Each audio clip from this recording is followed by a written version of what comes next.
ಚಲವಾದಿ ನಾರಾಯಣ ಸ್ವಾಮಿ ಅವರು ಇವತ್ತು ವಿರೋಧ ಪಕ್ಷದ ನಾಯಕರಾಗಿದ್ದಾರೆ. ಅವರಿಗೆ ಒಂದು ಅಭಿನಂದನಾ ಸಮಾರಂಭ ಅನ್ನೋದಕ್ಕಿಂತ ಹೆಚ್ಚಾಗಿ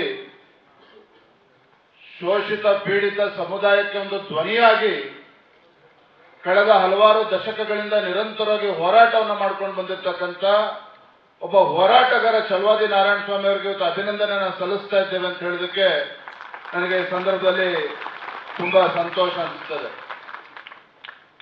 ಬಹಳ ಅಪರೂಪವಾಗಿರ್ತಕ್ಕಂಥ ಕಾರ್ಯಕ್ರಮ ಇದು. ಬಹಳ ಅಪರೂಪವಾಗಿರ್ತಕ್ಕಂಥ ಕಾರ್ಯಕ್ರಮ ಮತ್ತು ಬಹಳ ಅವಶ್ಯಕತೆ ಇರ್ತಕ್ಕಂಥ ಕಾರ್ಯಕ್ರಮ. ಪತ್ರಿಕಾ ಹಾಗೂ ಮಾಧ್ಯಮ ಸ್ನೇಹಿತರು ಕೂಡ ಇದ್ದಾರೆ. ಇವತ್ತು ಹೋರಾಟ ಅಂತಕ್ಕಂಥ ಮನೋಭಾವನೆ ಕಳೆದು ಹೋಗ್ತಾ ಇದೆ.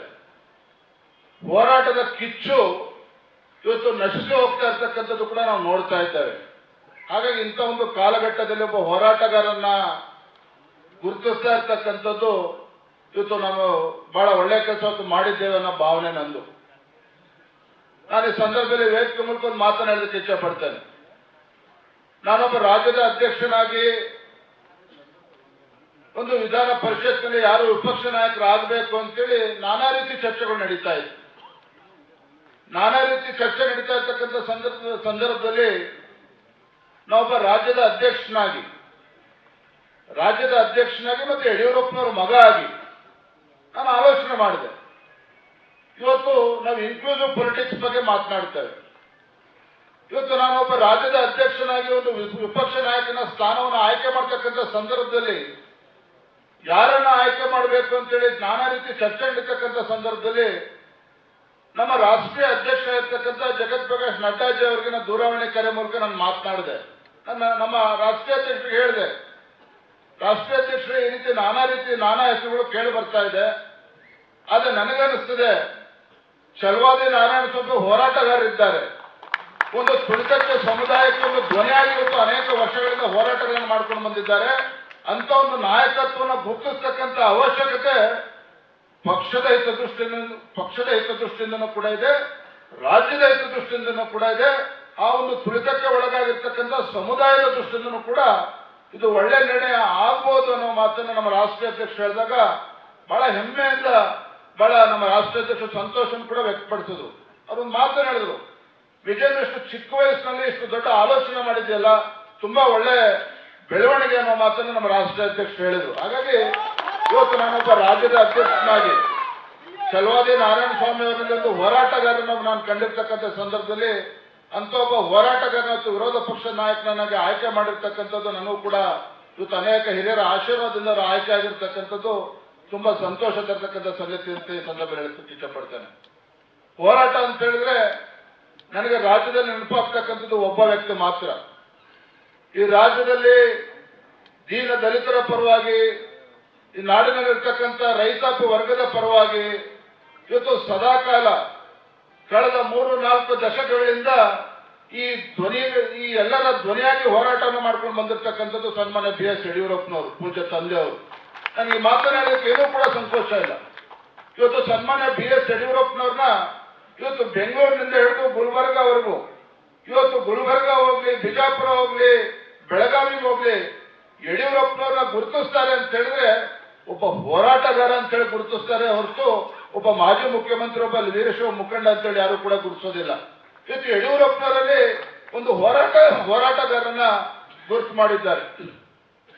ನಾನು ಕೂಡ ಚಿಕ್ಕ ವಯಸ್ಸಿಂದ ಯಡಿಯೂರಪ್ಪನ ನೋಡ್ಕೊಂಡು ಬಂದಿದ್ದೇನೆ ಮಗನಾಗಿ. ಸನ್ಮಾನ್ಯ BS ಯಡಿಯೂರಪ್ಪನವರು ಯಾವತ್ತೂ ಕೂಡ ಇವತ್ತು ಯಾರಿಗೆ ಧ್ವನಿ ಇಲ್ಲ, ಧ್ವನಿಗಳ ಪರವಾಗಿ ಇವತ್ತು ಹೋರಾಟವನ್ನು ಮಾಡಿದ್ರು. ಅನೇಕ ಅವರು ಕೈಗೊಂಡಂತ ಪಾದಯಾತ್ರೆಗಳು, ಹೋರಾಟಗಳು, ಸತ್ಯಾಗ್ರಹಗಳು, ಬಹುಶಃ ಸನ್ಮಾನ್ಯ BS ಯಡಿಯೂರಪ್ಪನವರು ರಾಜ್ಯದಲ್ಲಿ ಮಾಡಿದಷ್ಟು ಹೋರಾಟಗಳು ರಾಜ್ಯದ ಮತ್ತೊಬ್ಬ ಯಾವುದೋ ಒಬ್ಬ ರಾಜಕಾರಣಿ ಮಾಡೋದಕ್ಕೆ ಸಾಧ್ಯ ಇಲ್ಲ. ಅದಕ್ಕಿಂತ ಮತ್ತೊಂದು ಹೆಮ್ಮೆ ತರ್ತಕ್ಕಂಥ ವಿಚಾರ ಅಂತ ಹೇಳಿದ್ರೆ ನಮ್ಗೆ ಹೆಮ್ಮೆ ಇದೆ. ಇವತ್ತು ಪೂಜ್ಯ ತಂದೆಯವರು ರಾಷ್ಟ್ರೀಯ ಸ್ವಯಂ ಸೇವಕ ಸಂಘದ ಒಂದು ಗರಡಿಯಲ್ಲಿ ಬೆಳೆದು ಬಂದಿರತಕ್ಕಂಥವ್ರು. ನನ್ನ ಬಾಲ್ಯದಿಂದನೂ ಕೂಡ ನಾನು ನೋಡ್ಕೊಂಡು ಬಂದಿದ್ದೇನೆ. ಈ ಸಂದರ್ಭ ನಮ್ಮ ತಾಯಿಯನ್ನು ಕೂಡ ನೆನಪು ಮಾಡ್ಕೋಬೇಕು ನಾನು.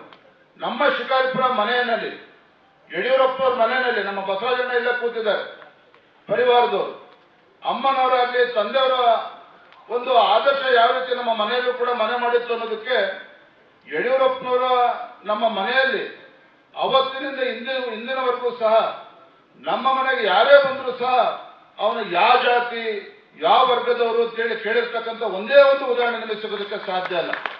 ಅದರ ಬದಲಾಗಿ ಇವತ್ತು ತಂದೆಯವರು ಇರ್ಬೋದು, ನಮ್ಮ ತಾಯಿಯವರು ನಮ್ಮ ಮಧ್ಯೆ ಇಲ್ಲ. ಇವತ್ತು ನಮ್ಮ ಯಡಿಯೂರಪ್ಪವ್ರ ಮನೆಗೆ ಯಾರೇ ಬಂದರೂ ಸಹ ತಂದೆಯವರಾಗಿ ನಮ್ಮ ತಾಯಿಯವರು ಯಾವತ್ತೂ ಕೂಡ ಬಂದಂಥವ್ರಿಗೆ ಕೇಳಿರ್ತಕ್ಕಂಥ ಅಂಶ ಏನಂತ ಹೇಳಿದ್ರೆ, ಊಟ ಆಗಿದೆಯಾ ನಿಂದು, ತಿಂಡಿ ಆಗಿದೆಯಾ ನಿಂದು. ರಾಜ್ಯದ ಮೂಲೆ ಮೂಲೆಗಳಿಂದ ಬರ್ತಾ ಇದ್ರು. ಅದು ಯಾವುದೇ ಸಮುದಾಯಗಳಿರ್ಬೋದು.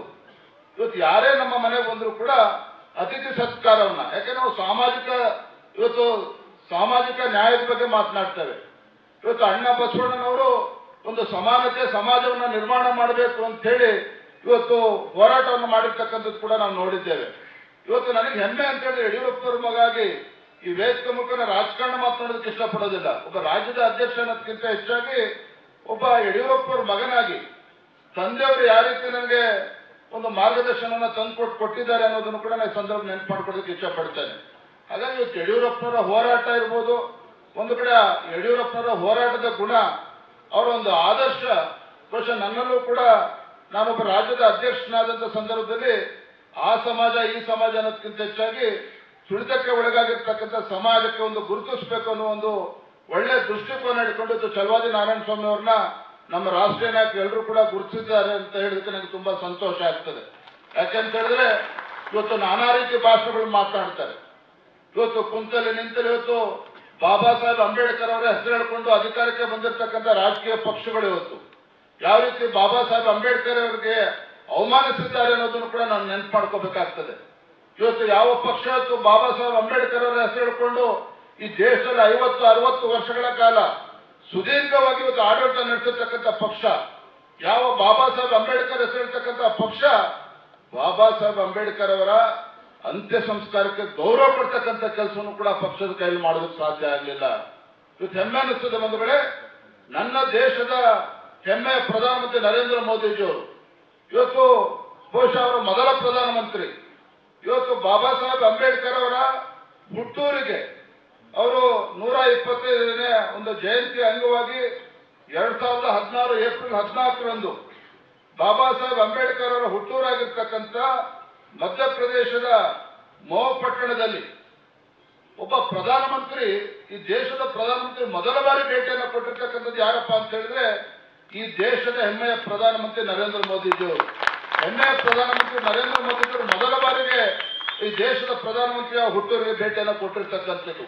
ಅಂದ್ರೆ ಮಾತನಾಡ್ತಕ್ಕಂಥದ್ದು ಬಹಳ ಸುಲಭ. ಇವತ್ತು ಪೂಜ್ಯ ತಂದೆಯವರು ಯಡಿಯೂರಪ್ಪರು ಯಾವಾಗಲೂ ಒಂದು ಮಾತನ್ನು ಹೇಳ್ತಾ ಇರ್ತಾರೆ, ಮಾತನಾಡೋದೇ ಸಾಧನೆ ಆಗಬಾರ್ದು, ಸಾಧನೆ ಮಾತನಾಡಬೇಕು ಅಂತೇಳಿ. ನಮ್ಮ ಹೆಮ್ಮೆಯ ಪ್ರಧಾನಮಂತ್ರಿ ನರೇಂದ್ರ ಮೋದಿಜಿಯವರು ಈ ದೇಶದಲ್ಲಿರ್ತಕ್ಕಂಥ ಎಲ್ಲ ಸಮುದಾಯ ಎಲ್ಲ ವರ್ಗಗಳಿಗೆ ನ್ಯಾಯವನ್ನು ಕೊಡಬೇಕು, ಶೋಷಿತ ಪೀಡಿತ ಜನಾಂಗಕ್ಕೆ ಒಂದು ಧ್ವನಿಯಾಗಿ ಸರ್ಕಾರ ಕೆಲಸ ಮಾಡಬೇಕು. ಪ್ರಧಾನಮಂತ್ರಿ ಯಾರು ಕೂಡ ಒಂದು ಮಾತನ್ನು ಹೇಳ್ತಾ ಇರ್ತಾರೆ, ನಾನು ದೇಶದ ಪ್ರಧಾನಮಂತ್ರಿ ಅಲ್ಲ, ಒಬ್ಬ ಪ್ರಧಾನ ಸೇವಕನಾಗಿ ದೇಶದ ಸೇವೆಯನ್ನು ಮಾಡ್ತಿದ್ದೇನೆ ಅನ್ನೋ ಮಾತನ್ನ ಪ್ರಧಾನಮಂತ್ರಿ ನರೇಂದ್ರ ಮೋದಿಜಿಯವರು ಯಾವಾಗಲೂ ಕೂಡ ಹೇಳ್ತಾ ಇರ್ತಾರೆ. ಅಂದ್ರೆ ಮಾತನಾಡೋದು ಒಂದು ಕಡೆ, ಏನು ಮಾತನಾಡೋದಕ್ಕಿಂತ ಹೆಚ್ಚಾಗಿ ಮಾಡಿ ತೋರಿಸ್ತಾ ಇರ್ತಕ್ಕಂಥದ್ದು ನಮ್ಮ ಹೆಮ್ಮೆಯ ಪ್ರಧಾನಮಂತ್ರಿ ನರೇಂದ್ರ ಮೋದಿಜಿಯವರು. ಈ ರೀತಿ ಒಂದು ದೂರದೃಷ್ಟಿ ಇಟ್ಕೊಂಡು ಇವತ್ತು ಎಲ್ಲ ಸಮುದಾಯಗಳನ್ನು ಕೂಡ ಮೇಲೆತ್ತಕ್ಕಂಥ ಕೆಲಸ ಆಗಬೇಕು. ವಿಶೇಷವಾಗಿ ನಾನು ಈ ಸಂದರ್ಭದಲ್ಲಿ ನಮ್ಮ ಭಾರತೀಯ ಜನತಾ ಪಾರ್ಟಿ ಸರ್ಕಾರ ಇದ್ದಾಗ ಒಂದು ಕಡೆ ಸನ್ಮಾನ್ಯ BS ಯಡಿಯೂರಪ್ಪನವರ ಚಿಂತನೆ, ಮತ್ತೊಂದು ಕಡೆ ಬಸವರಾಜ ಬೊಮ್ಮಾಯಿ ಅವರು ಮುಖ್ಯಮಂತ್ರಿಗಳಿದ್ದಂಥ ಸಂದರ್ಭದಲ್ಲಿ ಯಾವ ರೀತಿ SC/ST ರಿಸರ್ವೇಶನ್ ಅಲ್ಲಿ ಇವತ್ತು 17% ಏರಿಸಿರ್ತಕ್ಕಂಥದ್ದು, ಎಲ್ಲ ಸಮುದಾಯಗಳು ಕೂಡ ನ್ಯಾಯ ಕೊಡ್ತಕ್ಕಂಥ ಕೆಲಸ ಹೇಗೆ ಮಾಡಿದ್ದಾರೆ ಅನ್ನೋದನ್ನ ನಮ್ಮ ಕಾರಜೋಳ ಸಾಹೇಬರು ಛಲವಾದಿ ನಾರಾಯಣ ಸ್ವಾಮಿ ಅವರು ಮಾತನಾಡ್ತಾರೆ. ಈ ಸಂದರ್ಭ ಮತ್ತೊಂದು ಸಂತೋಷ ತರ್ತಕ್ಕಂಥ ವಿಚಾರ ಅಂತ ಹೇಳಿದ್ರೆ, ವೇದಿಕೆ ಮೇಲೆ ನಮ್ಮ ಕೊಳ್ಳೇಗಾಲದ ಮಹೇಶ್ ಅಣ್ಣ ಅವರಿದ್ದಾರೆ. ಮಹೇಶ್ ಅಣ್ಣವ್ರನ್ನ ಯಾವತ್ತೂ ಕೂಡ ನಾನು ನೆನಪು ಮರಿಬಾರ್ದು ಯಾವುದೇ ಕಾರಣಕ್ಕೂ. ಕಾರಣ ಅಂತ ಹೇಳಿದ್ರೆ, ಹಿಂದೆ ರಾಜಕೀಯ ಬದಲಾವಣೆ ಆದಂತ ಸಂದರ್ಭದಲ್ಲಿ ಸನ್ಮಾನ BS ಯಡಿಯೂರಪ್ಪನವರು ರಾಜ್ಯದಲ್ಲಿ ಮತ್ತೊಮ್ಮೆ ಮುಖ್ಯಮಂತ್ರಿ ಆಗಬೇಕು, ಯಡಿಯೂರಪ್ಪನವರು ರಾಜ್ಯದ ಮುಖ್ಯಮಂತ್ರಿಗಳಾದ್ರೆ ಈ ರಾಜ್ಯದಲ್ಲಿರ್ತಕ್ಕಂಥ ಎಲ್ಲ ಸಮುದಾಯಗಳಿಗೆ ನ್ಯಾಯ ಸಿಗ್ತದೆ ಅನ್ನುವ ಒಂದು ಛಲವಾದ ವಿಶ್ವಾಸವನ್ನು, ಅಚಲವಾದ ವಿಶ್ವಾಸವನ್ನು ಇಟ್ಕೊಂಡು ಮಹೇಶ್ ಅಣ್ಣ ಅವರು ಅವತ್ತು ಶಾಸಕರಾಗಿ ಮಂತ್ರಿಯಾಗಿದ್ರು ಸಹ ಯಡಿಯೂರಪ್ಪನವರಂತ ಒಬ್ಬ ಹೋರಾಟಗಾರ ಮುಖ್ಯಮಂತ್ರಿ ಆಗಬೇಕು ಅಂತೇಳಿ ಏನನ್ನೂ ಕೂಡ ಅಪೇಕ್ಷೆನ ಪಡೆದೇನೆ ಯಡಿಯೂರಪ್ಪನವ್ರನ್ನ ಮುಖ್ಯಮಂತ್ರಿ ಮಾಡ್ತಕ್ಕಂಥ ನಿಟ್ಟಿನಲ್ಲಿ ಇವತ್ತು ಮುಂದೆ ಬಂದಿರತಕ್ಕಂಥವ್ರು ನಮ್ಮ ಕೊಳ್ಳೇಗಾಲದ ಮಹೇಶ್ ಅಣ್ಣವರು. ಅಂದ್ರೆ ಈ ರೀತಿ ತ್ಯಾಗ ಬಲಿದಾನಕ್ಕೆ ಮತ್ತೊಂದು ಹೆಸರು ತ್ಯಾಗರ ಇದ್ರೆ ಅದು ನಮ್ಮ SC ಮತ್ತು ST ಸಮುದಾಯ ಅನ್ನತಕ್ಕಂಥದ್ದು ಕೂಡ ನಾನು ಈ ಸಂದರ್ಭದಲ್ಲಿ ನೆನಪು ಮಾಡಿಕೊಳ್ಳೋಕೆ ಇಚ್ಛೆ ಪಡ್ತೇನೆ. ನ್ಯೂಸ್ ಫಸ್ಟ್ ನಿರ್ಭೀತಿಯಿಂದ ನಿಮ್ಮ ಪರವಾಗಿ.